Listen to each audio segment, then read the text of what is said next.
எப்போ நவராத்திரிக்கு சக்கரை பொங்கல் வெண்பொங்கலில் சாப்பிட்டு போர் அடிச்சிடுச்சுன்னா இந்த மாதிரி கருப்பு கவனி அரிசி வச்சு ஒரு ஸ்வீட் பொங்கல் ட்ரை பண்ணி பாருங்கள். அதுக்கு 1 கப் கவனி அரிசியை ஓவர் நைட் சோக் பண்ணி எடுத்துக்கலாம். அதாவது 8லேருந்து 10 மணி நேரம் நல்லா ஊற வச்சு எடுத்துக்கோங்க.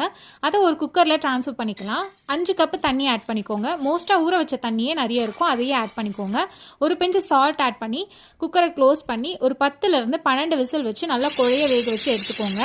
இப்போ ஒரு பேன் எடுத்துக்கலாம். இதில் வந்து 1 கப் அரிசினா 1 கப்பு வெல்லம் எடுத்திருக்கேன். நான் பவுடர் வெல்லம் எடுத்திருக்கேன், நீங்கள் கெட்டி வெல்லம் கூட எடுத்துக்கலாம். 1 கப்பு தண்ணி ஆட் பண்ணி ஒரு ஏலக்காவை தட்டி வச்சுருக்கேன், அதையும் ஆட் பண்ணியிருக்கேன். இதுக்கு கம்பி பதம்லாம் எதுவும் தேவையில்லை, வெல்லம் நல்லா உருகுனா போதும். இப்போது நல்லா குழைய வெந்துடுச்சு அரிசி. அதை வந்து ஒரு அடிகனமான பேனில் ட்ரான்ஸ்ஃபர் பண்ணிவிட்டு நம்ம பாகு காய்ச்சி வச்சுருந்தாலும் அதையும் ஃபில்டர் பண்ணி ஆட் பண்ணிக்கோங்க. இப்போ நல்லா தண்ணியாக இருக்கும், இதை நல்லா கொதிக்க விடுங்க. நல்லா திக்காகிற வரைக்கும் நல்லா கொதிக்கட்டும். இந்த மாதிரி நல்லா திக்கானதுக்கப்புறமா ஃபைனலாக 1/2 கப்பு நான் தேங்காய் திருகல் ஆட் பண்ணி நல்லா மிக்ஸ் பண்ணி எடுத்திருக்கேன். இப்போ ஒரு பேனில் 1லேருந்து 1.5 ஸ்பூன் அளவுக்கு நெய் ஆட் பண்ணிக்கோங்க. இதில் வந்து காஞ்ச திராட்சையும் முந்திரியும் ஆட் பண்ணி நல்லா கலர் சேஞ்ச் ஆகிற வரைக்கும் ஃப்ரை பண்ணி எடுத்துக்கோங்க. ஸோ இதை ரெடி பண்ணி வச்சுருந்த பொங்கல் ஆட் பண்ணி நல்லா மிக்ஸ் பண்ணி விட்டுருங்க. பார்த்தீங்கன்னா குயிக் அண்ட் டேஸ்டியான ஒரு கருப்பு கவனி அரிசி வச்சு பொங்கல் ரெடி பண்ணிட்டோம். ஸோ நீங்களும் இந்த நவராத்திரிக்கு இதை ட்ரை பண்ணிவிட்டு எப்படி இருந்ததுன்னு சொல்லுங்கள்.